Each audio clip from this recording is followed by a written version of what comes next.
क्या लगता है कि भारत का बुरा वक्त शुरू हो चुका है और ऑपरेशन आगाज़ इंतकाम भी शुरू हो चुका है? देखिए मुनीज़े, मोदी के जंगी जनून ने भारत की जो मईशत है उसको तबाह कर दिया है, हिला के रख दिया है। यहाँ तक तो बात ठीक है।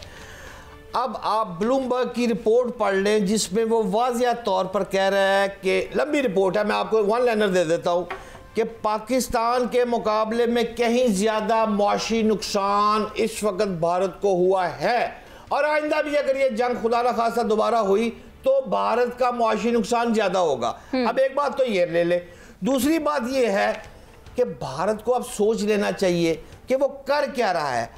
हम सिखों की इबादत गाहों की हिफाजत कर रहे हैं। वक्त देखे क्या आ गया, अल्लाह की शान है कि वो मिसाइल मार रहा है, वो ड्रोन मार रहा है सिखों के ऊपर, और हम उनको तहफ़्फ़ुज़ दे रहे हैं। आखिरी बात मैं ये कहना चाहता हूँ, इस वक्त कौम का मोराल बुलंद है और ये टाइम है हुकूमत वक्त के पास कि उसने बलूचिस्तान और KPK से बचाना है भारत को, क्योंकि भारत के साथ मैं समझता हूँ अब जंग नहीं होगी।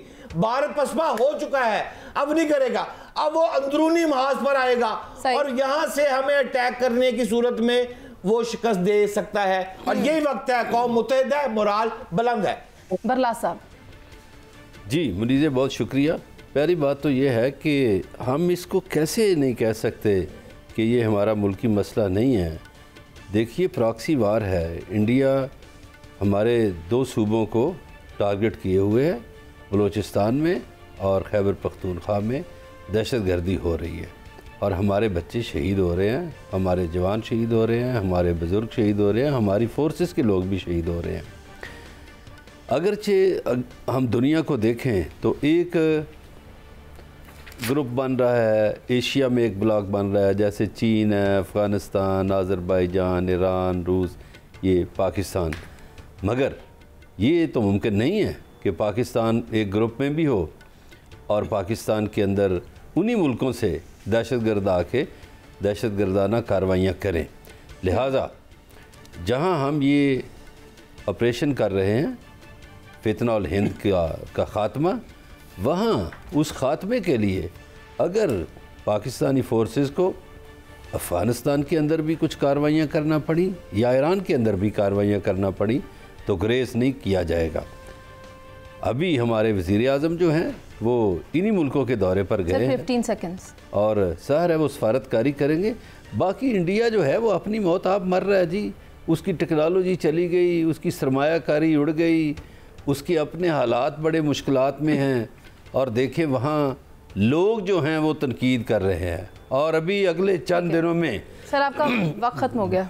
मैं चाहूँगी कि सलमान आबिद साहब आपकी तरफ आऊँ। सलमान आबिद साहब, आप ये देखें कि सिर्फ इतना ही नहीं है कि भारत आलमी सतह पर हजीमत उठा रहा है, बल्कि भारत अब अपने आप को कहाँ ले जाना चाहता है। एक नया कंसोर्शियम बना रहा है जिसमें कि मुख्तलिफ दहशत वाली तंजीमें शामिल हैं। मैं आपको बताऊँ तो TTP, BLA, BLF, Jamatul Ahrar, Hizbul Ahrar, इन पर मबनी ये कंसोर्शियम तैयार कर रहा है जिससे कि ना सिर्फ वो पाकिस्तान को टारगेट करना चाहता है बल्कि मिडल ईस्ट भी जाना चाहता है, अफ्रीका भी जाना चाहता है, साउथ एशिया भी जाना चाहता है। तो फिर ये तो एक नया महाज पैदा करने की तैयारी हो रही है। शायद वो अपनी कोई नई पोजीशन बनाना चाहता है, क्या वर्ल्ड थ्रेट बनना चाहता है? देखिए, भारत को जो पसपाई हुई है अब उसका कोई बदला तो उसने लेना है ना।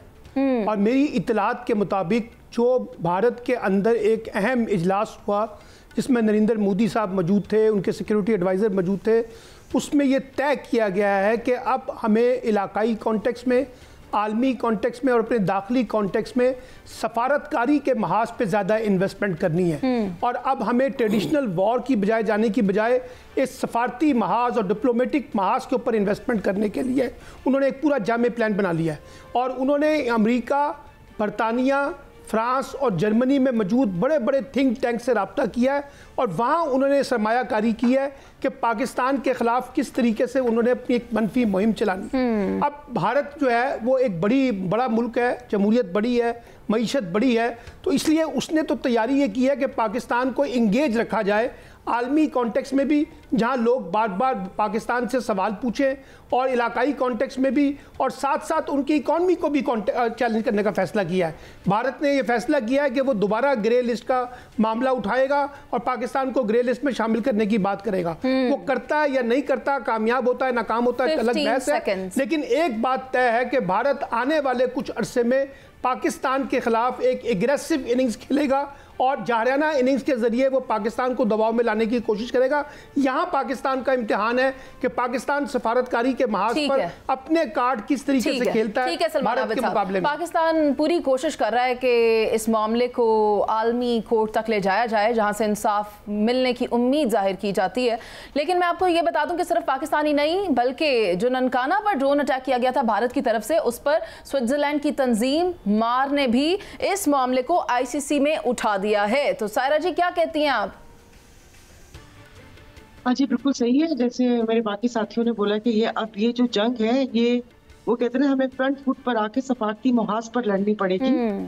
क्योंकि जंगे और ये जो जिस तरीके से यहाँ पर हमारे यहाँ जानी नुकसान हुआ, माली नुकसान हुआ, उधर भी हुआ, दोनों मुल्कों की मौशियत तकरीबन वो कहते हैं कि गुर्बत देखा जाए तो वो एक ही तरह की है और एक ही तरह के हालात हैं।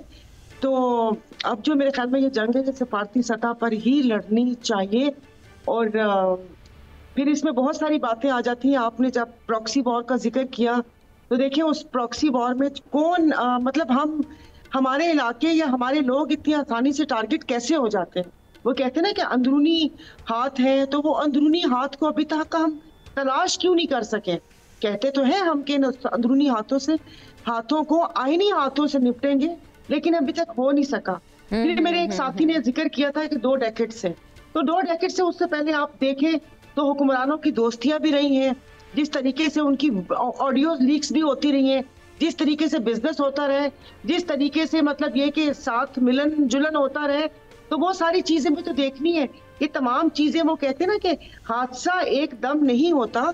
तो ये सब चीजें जो हम देख रहे हैं जब से आंख खुली है, और फिर अभी हम 2 सूबों का भी जिक्र कर रहे हैं, फिर उसके बाद आप देखें कश्मीर में उसने क्या किया कि वो कितने एक इस्लामाबाद में होते तो एक घड़ी टिक टिक चलती होती थी जिसमें 1.5 सेकंड बताते होते थे कि जो वहाँ पर जो time is running very fast. मगर मुझे तो अहमद शरीफ चौधरी साहब की वो बात याद आती है जिसमें उन्होंने फरमाया था कि पाकिस्तान बहुत ही कैलकुलेटेड रिस्पॉन्स देता है। अब इस कैलकुलेटेड में कितनी सारी बातें छुपी हुई हैं वो हम सब जानते हैं, और आप क्योंकि यहाँ पर मेरे पास जो सियासी तज्जियाकार बैठे हैं बेहतर समझते हैं कि कैलकुलेटेड का मतलब क्या था। लेकिन मैं बताऊं कि पाकिस्तान ने भारत की 20 साला स्टेट स्पॉन्सर्ड ये टेररिस्ट एक्टिविटीज का पर्दा चाक किया, सबको दिखा दिया। मैं इस वक्त इस मौजू पर इस डिबेट को ओपन करना चाहती हूं और मैं चाहूंगी कि बरलास साहब आप इसका आगाज करें। अच्छा, ये जो बात आपने कैलकुलेटेड की ना, इसमें देखिए मुनीज़, मुझे एक मरतबा हमारे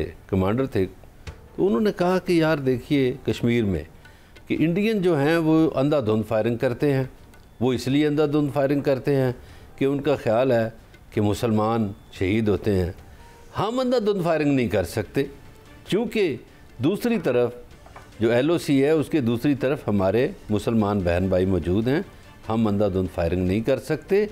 हम टारगेट करके इंडियन जो फोर्सेस के ठिकाने हैं उनको फिर हम वार करते हैं। तो ये तो हो गया। अब इस हालिया कशीदगी में भी साबित हुआ कि भारत जो है वो सिविलियंस को निशाना बनाता है, जबकि पाकिस्तान जो है उसने सिविलियंस को कभी निशाना नहीं बनाया। जो आलमी कवानीन हैं जंगों के उसका ख्याल करता है। सायरा जी हंसे बेशक, ठट्ठे मार के हंसी है। वो हंसने की कोई बात नहीं, गुजारिश ये है। हाँ, आपके दिमाग में आया? अलबत्ता सायरा जी ने जो कहा ना कि जी वो अंदरूनी हाथ है, मेरा ख्याल है कि हमें जो हमारे बलूचिस्तान के नाराज़ लोग हैं उनसे एक मरतबा और आखिरी मरतबा बात करनी चाहिए कि जो लोग छोड़ छाड़ के सब कुछ कौमी धारे में शामिल होते हैं, देखिए इससे पहले भी ये प्रैक्टिस होती रही है, लेकिन अब आखिरी दफ़ा एक हुज्जत इत्माम कर लेनी चाहिए कि जो नौजवान जिनको वर्गलाया गया है, मैं समझता हूँ बहुत से बलोच नौजवानों को वर्गलाया गया है। सर ये आखिरी दफा वाली बात थोड़ी परेशान को नहीं। ठीक है बरलास साहब, लेकिन सायरा जी हंस रही थी, मैं जानना चाहती हूँ सायरा जी, ये तो बड़ी संजीदा बात हो रही थी, कोई लतीफ़ा तो नहीं सुना रहे थे बरलास साहब? बिल्कुल सही है, बरलास साहब ने बड़ी अच्छी बात की कि हम कैलकुलेटेड उस हिसाब से करते हैं। मुझे इसाक डार साहब का बयान याद आ गया कि गिराने को तो हम 15 भी गिरा सकते थे, लेकिन हमने तहम्मुल का मुजाहरा किया। फिर मुझे हंसी आई और फिर मैं अपनी हंसी रोक ली। तो ये वाला मैं जो एक सौदा है इसको मैं नहीं खरीद रही कि ये वाला जो है इसको मैं बाय नहीं कर। मुझे सलमान आबिद साहब को इस गुफ्तगू में शामिल करना है। सलमान आबिद साहब बताएं, कहाँ थी हुकूमत या वो जो भी बात की जा रही है बरलास साहब की तरफ से और सायरा जी की तरफ से? देखिए, पाकिस्तान के जो दाखिली सियासत के मसाइल है ना, वो तो बहुत गंभीर हैं और वो आज बैठ के टॉक शो में तो रिजॉल्व नहीं होने। उसमें कानून की हुक्मरानी, आइन पर अमल दरामद होना, जमहूरी असूल, सियासत, ये सारी बातें हैं।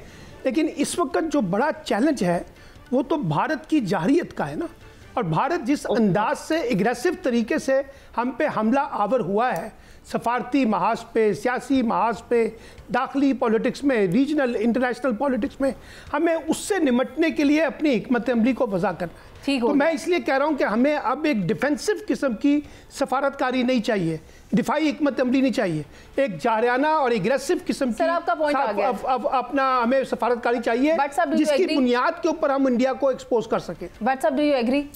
देखिए मुनीज़, बात यह है, प्रोग्राम के शुरू में जो आपका सवाल था मैंने पहले कह दिया था कि भारत जो है वो इस वक्त हमला करने की पोजीशन में नहीं है। अब इस बात को चूंकि आपने एलैबोरेट करने की बात की है तो वाज़ेह तौर पर अब भारत के पास अटैक का हौसला नहीं है। उसके पास एक ऑप्शन है और वो ऑप्शन है कि वो बलोचिस्तान और KPK को इस्तेमाल करेगा। मैं ये कहना चाह रहा हूँ 4 लाइनों में कि कौम का मोराल इस वक्त बुलंद है और यही वो वक्त है जब कौम को मुत्तहिद होना चाहिए। लेकिन मैं सायरा बानो साहिबा आपसे भी ये पूछना चाहूँगा कि शहर इक़्तिदार की बात आपने की, बरलास भाई ने नौजवानों को वर्गलाने की बात की। सवाल ये है जो बलोचिस्तान में बैठे हैं अफराद और वो इंडिया की पेरोल पे हैं, उनसे पैसे ले रहे हैं, बत्था ले रहे हैं, क्या ऐसे लोगों को असेंबलियों में लेके आऊं?